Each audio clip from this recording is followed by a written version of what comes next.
İsmail Can'ın adını. Hakan Can yine imkanlarıyla devam ediyor. Ufa, toylar kutlu olsun. Apingine toy dikkat.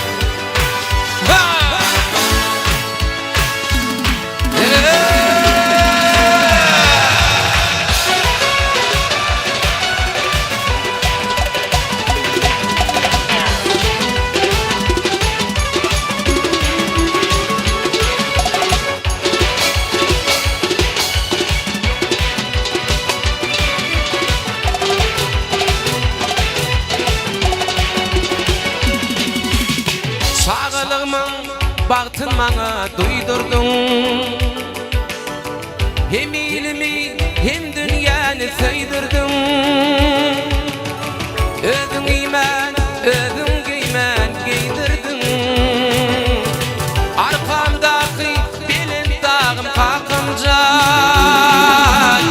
Arkamdaki belin dağım kalkımcan. Kalkımcan başımın belin tacı. Hakancan senin bilin ömrüm fücü. Hakancan yollarımı çaydın yaktı. Hakancan senin bilin dünyam yaktı.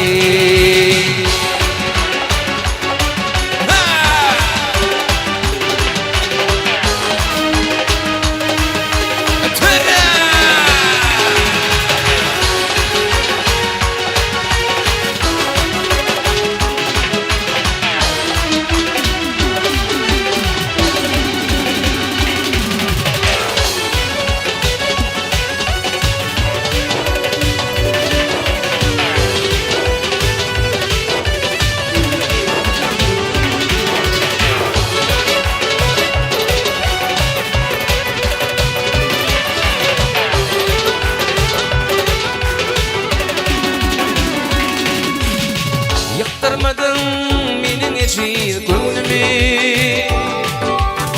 Hülka bedep durdun ahli devrimi. Ödün giymen giydirdin. Arkamdaki belin dağım Hakancan. Arkamdaki belin dağım Hakancan.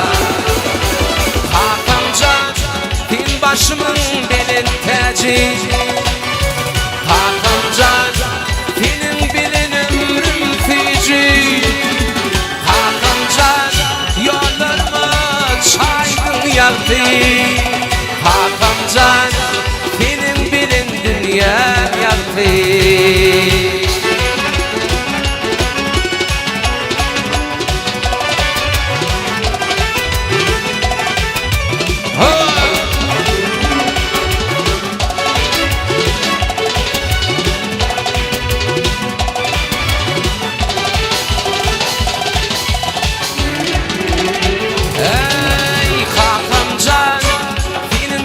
Ömrüm fücü.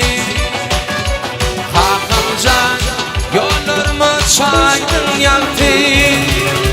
Hakancan senin bilin dünya yaktı. Hakancan senin bilin ömrüm yaktı. Hakancan. Sağ olun. Bu adam belirten yakın olsun.